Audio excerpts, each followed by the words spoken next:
स्वप्न तेच असते जे झोपेत नाही तर जागेपणी आपल्या डोळ्यासमोर दिसते.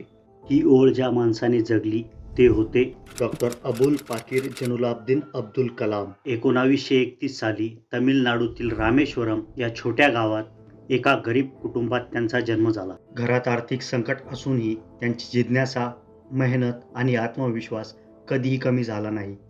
लहानपणी ते वर्तमानपत्र विकायचे, पण त्याच हातांनी पुढे मिसाईल तयार केली.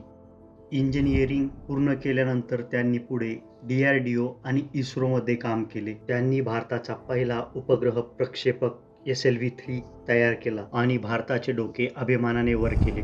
मग आली ती ऐतिहासिक वेळ, पोखरण न्यूक्लिअर चाचणी. त्यांच्या नेतृत्वाखाली भारताने जगाला सांगितले की आपण स्वावलंबी आहोत.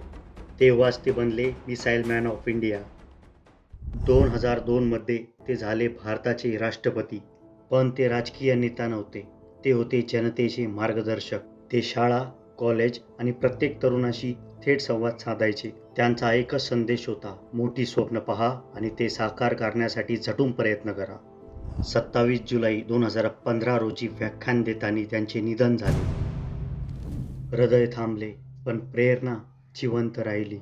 त्यांच्या शब्दांनी आजही भारतातील प्रत्येक तरुणाच्या मनात एक ज्वाला पेटलेली आहे.